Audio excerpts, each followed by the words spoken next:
हम चाइना से सामान बना बनाया नहीं मंगा रहे थे, हम चाइना से मोबाइल पूरा नहीं बना रहे मंगा रहे, हम चाइना से मोबाइल के सारे स्पेयर पार्ट मंगा रहे हैं, स्क्रीन मंगा रहे हैं, बटन मंगा रहे हैं, सब कुछ कर रहे हैं, यहाँ पर आकर उसका फाइनल प्रोडक्ट बना रहे हैं। ऐसे ही हम जी वहां से दवाई भी के लिए जो रॉ मटेरियल है वो सारा का सारा हम क्या करते हैं, इंपोर्ट करते हैं, इंपोर्ट करके चाइना के सामान को हम यूज करके बनाते हैं दवाई, और उसके बाद भेज देते हैं कहां पर, अमेरिका में, यूके में, यूरोपियन कंट्रीज में, हर जगह भेज देते हैं।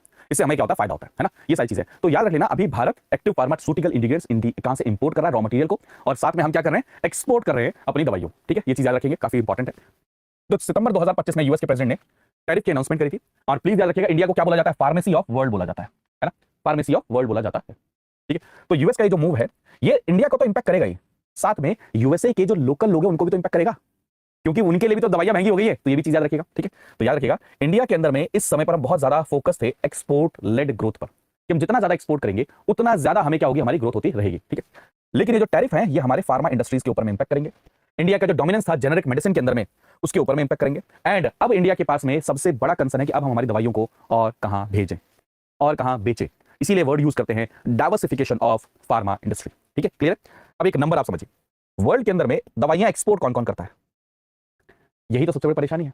हमारे देश में भी जेनेरिक मेडिसिन काफी ज्यादा बिकने लग गई थी और हम वर्ल्ड में हर कंट्री के अंदर में दवाइयां बेचने लग गए थे, एक्सपोर्ट करने लग गए थे। सबसे बड़ा एक्सपोर्टर दवाइयों का कौन है, यूएसए। 9 बिलियन डॉलर का एक्सपोर्ट करता है, 9 बिलियन डॉलर का एक्सपोर्ट करता है।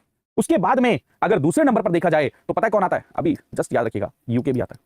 ठीक है, दूसरा आप अगर देखें ग्लोबल लेवल पर जर्मनी, स्विट्जरलैंड, यूएस, ये सभी के सभी लीडिंग कंट्रीज हैं जो क्या कर रहे हैं, एक्सपोर्ट कर रहे हैं। लेकिन साथ में यूएस इंपोर्ट भी करता है दवाइयों को, मेडिसिन को इंपोर्ट करता है। तो टॉप इंपोर्टर कौन कौन है, यूएस है, स्विट्जरलैंड है, जर्मनी है, बेल्जियम है, चाइना है, टॉप इंपोर्टर है मेडिसिन के। इवन यूरोपियन यूनियन को देखें तो वो भी वर्ल्ड के अंदर में मेडिसिन मार्केट के अंदर में सबसे बड़े इंपोर्टर में से एक है। लेकिन सामने ये भी याद रखिएगा वो मेडिसिन को एक्सपोर्ट भी करता है। अब यहीं पर ही दवाइयों को एक्सपोर्ट करने वाले देशों में थर्ड कंट्री पर ध्यान दीजिए, कौन आ जाता है, इंडिया आ जाता है, जो हम सबसे ज्यादा क्या कर रहे हैं, एक्सपोर्ट कर रहे हैं। थर्ड लार्जेस्ट एक्सपोर्टर बन गया बाय वॉल्यूम, जब 27 बिलियन डॉलर का हमने एक्सपोर्ट किया है, इतना ज्यादा एक्सपोर्ट कर रहे हैं।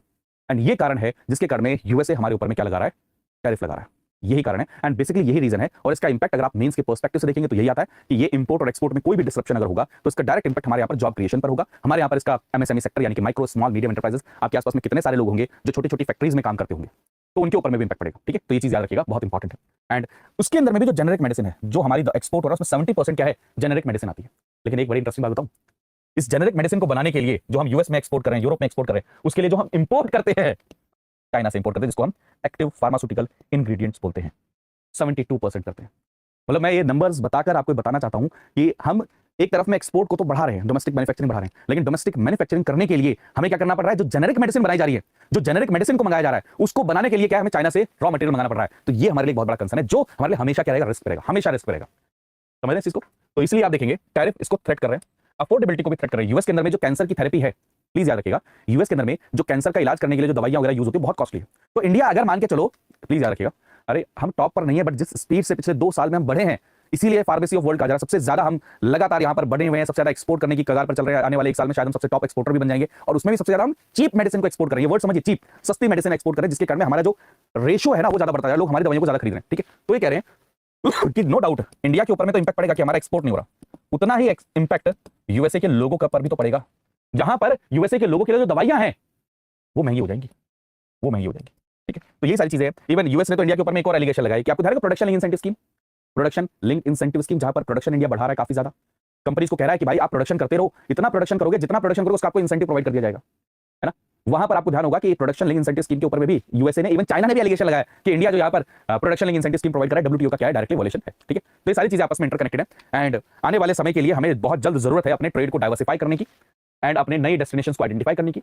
वहीं पर ही सेम टाइम यूएसए के लिए भी ये बहुत इंपॉर्टेंट है कि क्या वो ये जियोपॉलिटिकल और प्रेशर टैक्टिक्स को अपनाकर यूएसए के लोगों को प्रेशराइज करना चाहते हैं क्या, क्योंकि ये जो चीजें कर रहे हैं इससे होगा क्या, यूएसए के लोगों के लिए जो दवाइयां हैं वो क्या हो जाएगी, काफी कॉस्टली बन जाएगी। ठीक है, क्लियर है चीज?